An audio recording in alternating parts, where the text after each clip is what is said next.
Alors on a souvent tendance, moi y compris, à présenter le souffle-voix en termes carrés, en termes rationnels.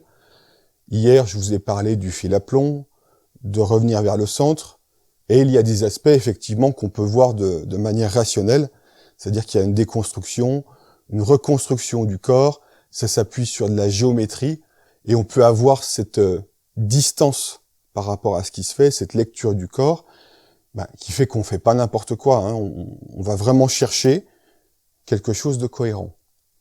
Mais le rationnel, c'est qu'un outil, en fait, et ça suffit pas pour aller au fond de soi. Il y a un moment donné, quand même, on fait du chant, et quand on vit des choses qui sont très fortes, on l'a vu plusieurs fois hier sur le tapis,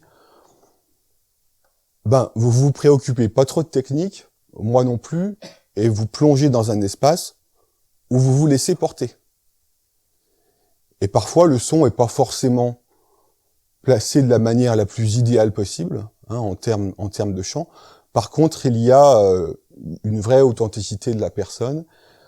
On peut dire qu'il y a une espèce de présence, et puis une fois qu'elle est là, en fait, il se passe quelque chose, et la séance peut être très belle et très porteuse.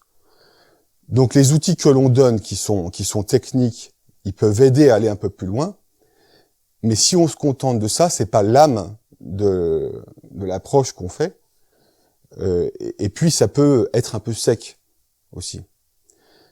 C'est souvent une tentation, hein, des découvreurs de méthodes de donner, comme ils ont envie de transmettre et d'installer dans la société et donc du coup de laisser leur nom, leur approche qu'ils ont découverte, ils s'appuient sur les modes de pensée de la société dans laquelle ils sont pour que ça se communique et que ça se transmette, ce qui est logique. Mais en réalité, il y a beaucoup d'approches rationnelles qui partent d'une intuition. Si on prend par exemple la méthode Mézières, hein, qui était une grande kinésithérapeute, pour le coup, elle est extrêmement rationnelle. Elle a théorisé son approche, elle a théorisé sa méthode à partir du corps, à partir des chaînes musculaires. Mais quand elle commence à découvrir, c'est plutôt un bond de l'intelligence, hein, qui va rapidement, qu'elle n'est pas capable d'expliquer. C'est ce qu'on appelle l'intuition, en fait, hein. Voilà. Et après, ces gens-là, ils théorisent. Et quand ils enseignent leur pratique à leurs élèves, eh bien souvent, ils s'appuient sur cette théorie, sur cet aspect rationnel. Okay, ce qui est très rassurant dans la société, dans notre mode de fonctionnement. Ça permet de se dire que voilà, on fait pas tout à fait n'importe quoi, qu'il y a une clarté, il y a une rationalité à ça. Mais c'est pas ça qui fait qu'on va se dépasser sur le tapis. Ce qui fait qu'on va se dépasser, c'est la capacité finalement à aller à un moment donné au fond de soi. Et là, c'est des choses complètement différentes qui peuvent nous aider. Et par exemple, ça peut être qu'est-ce qui m'anime là, comment je le communique et comment ce qui m'anime, je vais le laisser s'investir à travers le chant, par exemple. Donc ça peut être plein de choses, hein. Ça peut être par exemple de la ferveur qui vous anime, ça peut être de la joie, ça peut être tout un tas d'émotions. Et ça, c'est très porteur en tant que tel. Et moi, parfois, je suggère des choses au piano, mais pour ouvrir cette porte de soi, c'est vous qui avez la clé, parce que je sais pas qui vous êtes, et c'est vous qui vous donnez l'autorisation de l'investir dans votre corps, de l'exprimer, et il y a quelque chose de cette présence qui passe dans la pratique. Et ça donne des séances où vraiment on se dépasse et qui sont très porteuses. Ok ?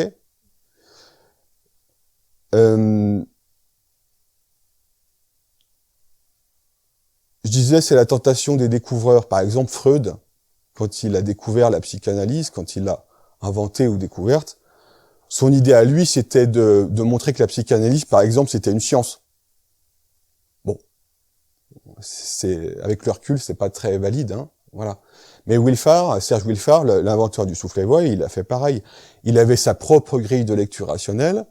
Il enseignait à ses élèves de voir l'aspect corps, soufflet-voix sous des aspects mécaniques.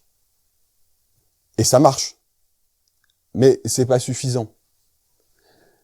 Et il avait en même temps une manière, quand on discutait avec lui à l'extérieur, de, au contraire, parfois aller dans des dimensions qui étaient un petit peu différentes et qui n'avaient pas trait au rationnel.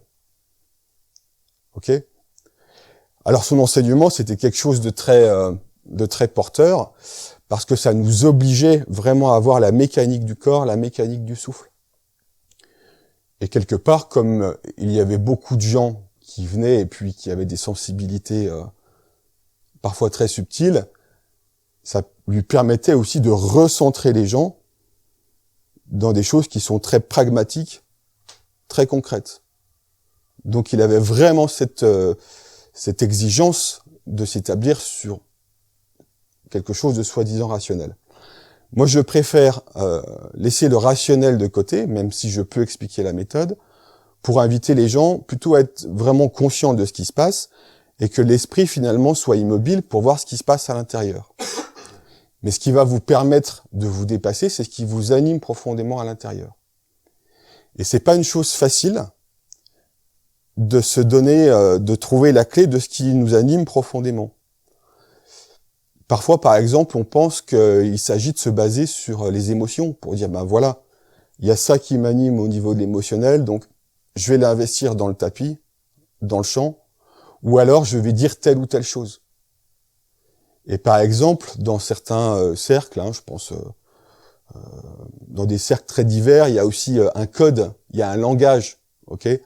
Vous allez à l'église, par exemple, il y a un vocabulaire qui représente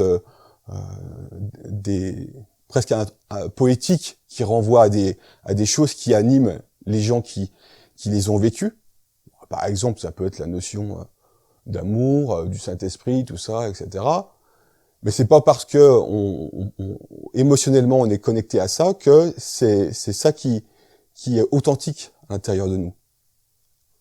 Par exemple, dans d'autres pratiques, dans les Hatha sudation, parfois on sent que les gens parlent, il y a un côté émotionnel, mais ça s'appuie sur des codes. C'est pas toujours totalement, fondamentalement vrai. Parce que le cœur peut dire une chose, et les tripes en disent une autre. Et parfois, c'est vraiment contradictoire. Et l'idée, c'est plutôt de plonger à l'intérieur de soi, dans l'entièreté de son être, c'est-à-dire que dit mon cœur, que dit mes tripes, et au final, il peut y avoir une contradiction la plus totale, et à un moment donné, dans cette confusion, on peut peut-être trouver quelque chose d'authentique. Et c'est ça qui a à mettre sur le tapis. Et pour moi, c'est beaucoup plus porteur que s'appuyer sur de la technique, sur la raison, etc.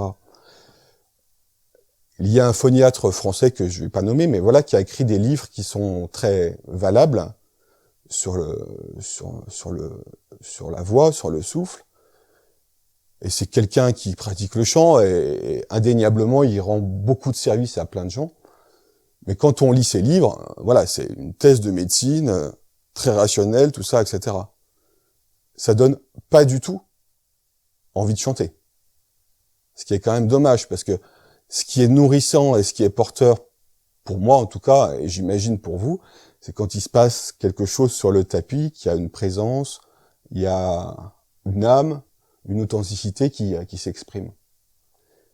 Mais ça, c'est vous qui possédez la clé et c'est pas moi. Je peux mettre un dispositif en place.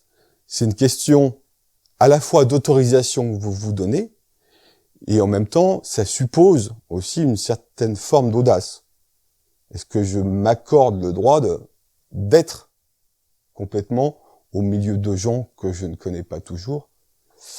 Et en même temps, c'est ça qui a un côté thérapeutique.